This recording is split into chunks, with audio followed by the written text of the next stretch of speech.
अभी पहले वाले ज़ख्मी उठाए जा रहे थे, पहले वाली लाशें जो हैं वो दफनाई नहीं गई और एक मरतबा फिर आज़ाद कश्मीर में खून रेजी हो गई।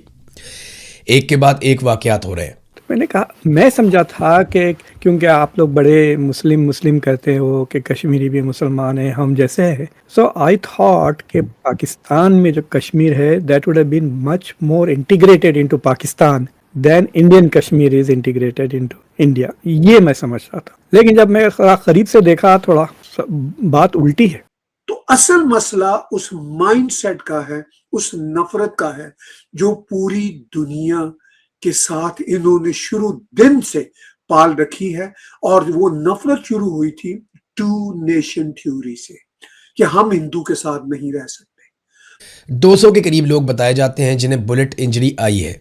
जो लोग शहीद हुए उनकी तादाद 20 के लगभग बताई जाती है, जिन्हें कल शहीद किया गया था सिक्योरिटी फोर्सेस की जानिब से फायरिंग करके। लोग किस हाल में हैं, सड़कें बंद, इंटरनेट बंद। आज लोगों की लाशें गिर रही हैं, लोगों के जनाजे वहां पर गिर रहे हैं, लोग नादे वहां पर मर रहे हैं, लोग वहां पर मर रहे हैं। सिटीजन पे इतना जल्दी फायरिंग, देखिए जंतर मंतर में इतना धूम हो गया, इतनी धूम हुई है, लेकिन एक भी गोली नहीं चली। और ये छोटा प्रोटेस्ट नहीं था, लाखों आ गए थे संसद के ऊपर।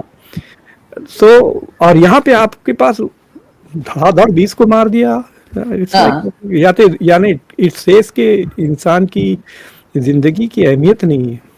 तो दोस्तों जरा सोचिए, पाकिस्तान ऑक्यूपाइड कश्मीर की इस समय क्या हालात है। आप इसी बात से अंदाजा लगा सकते हैं कि मुक्तदर खान जैसा शख्स भी यह कहने को मजबूर हो जाए कि पीओके में जिस बर्बरता के साथ पाकिस्तानी गवर्नमेंट ने, या यूं कहें कि पाकिस्तानी इस्टेब्लिशमेंट ने, जो पीओके में रह रहे नॉर्मल कश्मीरियों के साथ जो हाल किया है, इनफैक्ट जो खून खराबा किया है, ऐसा तो भारत में भी नहीं होता। तो मैं कहना चाहूँगा डॉक्टर मुख्तार खान को, जी हाँ यही सच है कि यह भारत देश ही है जहाँ पे ऐसा कुछ नहीं होता, लेकिन सिर्फ धर्म के नाम पे पाकिस्तान और पाकिस्तानी मीडिया जो भारत के खिलाफ, खासतौर से कश्मीर और मुस्लिमों पर दिन रात भारत में जुल्म हो रहा है, या मोदी मुसलमानों का जीना मुहाल कर दिया, ये सारे प्रोपेगेंडा पाकिस्तानी मीडिया जो चलाती है, और सिर्फ धर्म के नाम पे आप जैसे लोग यानी मुख्तार खान जैसे लोग भारत के खिलाफ हो रहे उस प्रोपेगेंडे में शामिल हो जाते हैं, जबकि हकीकत ठीक इसके उल्टा है कि भारत में जितनी आज़ादी भारतीयों को है, चाहे वो मुसलमान ही क्यों ना हो, उतनी आज़ादी, फ्रीडम और सहूलियत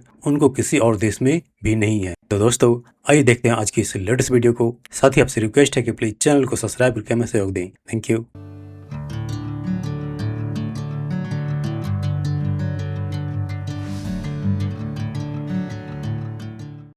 सर आज जरा कश्मीर पे बात करते हैं। वैसे तो हिंदुस्तान पाकिस्तान के बीच में एक इशू है शुरू से ही ये, लेकिन अभी पाकिस्तान में जिसको हम आजाद कश्मीर और आप लोग पीओके कहते हैं, वहां पर इलेक्शंस कराए गए। ये और बात है कि जिन्होंने इलेक्शन लड़ा है वही एक दूसरे के ऊपर एलिगेशंस लगा रहे हैं कि जी तुमने बेईमानी की है और तुमने बेईमानी की, चल रहा है। लेकिन उससे पहले सर बहुत अरसे से जो है वो प्रोटेस्ट चल रहे हैं उस कश्मीर में, हमारी साइड कश्मीर पे, और उन लोगों के ऊपर फायरिंग भी की गई है, उनके ऊपर टीयर गैस भी चलाई गई है, उनकी जानें भी गई हैं। आपको क्या लग रहा है कि जिसको हम कहते हैं तो जी हमारी शहरग है और कश्मीर हमारा है और हम उधर का कश्मीर भी ले लेंगे, इस किस्म के जो नारे लगाते हैं, तो हमने कश्मीर का क्या हाल कर दिया? आपको क्या लगता है कि कुछ मिसमैनेजमेंट हुई है, इनसे कंट्रोल नहीं हो रहा है, कहाँ गलती हुई है? देखिए मतलब थोड़े दिन पहले तक, मतलब 1-1.5 साल पहले, मैं पाकिस्तान के अंदर नहीं देखता ज़्यादा। I have never been there और जानता भी नहीं हूँ लोगों को।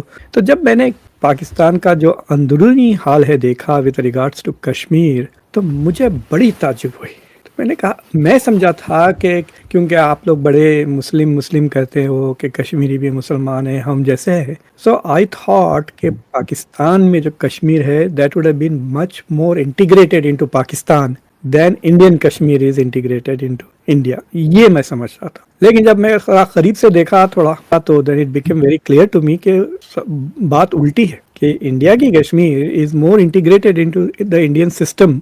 और ये मतलब मैं 370 के निकालने से पहले की बात कर रहा हूँ। अब तो वो कॉन्स्टिट्यूशनली भी इंटीग्रेटेड हो गया है, ठीक है। तो कल्चरली, इकोनॉमिकली बहुत ज़्यादा इंटीग्रेटेड है Kashmir, in spite of all of what ever is going on in Indian side. तो अगर एज ए थर्ड पार्टी अगर मैं कभी लिखूं इसके बारे में, और लिखूंगा भी मैं, तो मुझे ऐसा लगता है कि आपने इसको हॉस्टेज लिया हुआ है। It is like you are उसको लिया और फ्रीज कर दिया उसको एज ए क्योंकि आपका कश्मीर जो आपके पास नहीं है, उस कश्मीर के लिए आपके पास जो कश्मीर है आप उसको बुरी तरह ट्रीट कर रहे हैं। ये जो मसला चल रहा है जैक के साथ, जो वो जॉइंट अवामी एक्शन कमेटी जो है, तो उनका डिस्प्यूट जो एक वाहिद चीज़ जो उनको नहीं मिली है वो कॉन्स्टिट्यूशनल चेंज रिक्वायर करता है पाकिस्तान में, विच इज़ कि वो जो 12 सीटें उन्होंने इंडिया से आए हुए कश्मीरियों के लिए जो रेफ्यूजीज है उनके लिए जो रखे हैं वो सीटों को वो निकालना चाहते हैं। आई थिंक कि जब मैं जैक की पोजीशन पढ़ा, आई एग्री विद देम। आपको पता है अमेरिका को भी आज़ादी इसी मसले पे मिली थी। वो जो बॉस्टन टी पार्टी थी कि अमेरिका में शिकायत ये थी कि टैक्सेशन विदाउट रिप्रेजेंटेशन, कि आप हमसे टैक्स कलेक्ट करते हो लेकिन हमको रिप्रेजेंट नहीं करते। तो बरतानिया का जवाब था कि आप रिप्रेजेंटेड है। तो आप मिसाल देता हूँ, मैं अगर मैं वर्जीनिया में रह रहा था समझिए, या मेरीलैंड में रह रहा था, this is before US became independent, तो मेरा जो मेंबर ऑफ पार्लियामेंट होता था बरतानिया की पार्लियामेंट में, वो इलेक्शन वहाँ लोकली लड़ता था। मतलब उसका जो वोटर होता था वो भी बरतानिया में होता था, मेनलैंड में, और उसका रिप्रेजेंटेटिव भी होता। वो कभी यूएस आता ही नहीं था, वर्जीनिया कभी आता ही नहीं था Maryland, but he was representing Maryland. It was a very strange thing.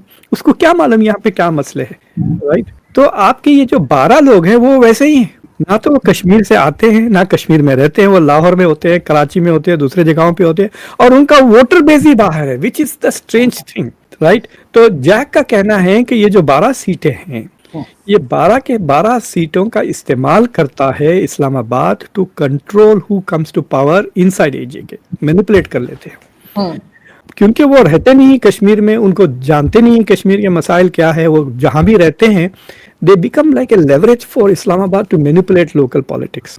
तो बेसिकली एक मामूली सी ऑटोनॉमी की ये डिमांड है कि अगर इसको रिजॉल्व नहीं किया गया तो ये आगे बढ़ के this will become a independent struggle. और मुझे लगता है कि इट इज ए केस, या तो बदमाशी कर रही है इस्लामाबाद में आपकी गवर्नमेंट कि वो कंट्रोल करना ही चाहती है लोकल गवर्नेंस, या आलसी है और इनकॉम्पिटेंट है और उनसे हुआ नहीं। In either of the two cases ये छोटे से मसले को बड़ा कर लेंगे if they do not quickly resolve this.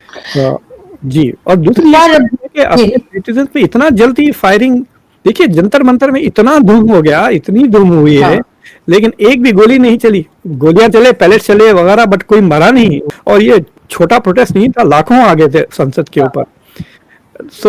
और यहाँ पे आपके पास धड़ाधड़ 20 को मार दिया। यानी इट सेज के इंसान की जिंदगी की अहमियत नहीं है।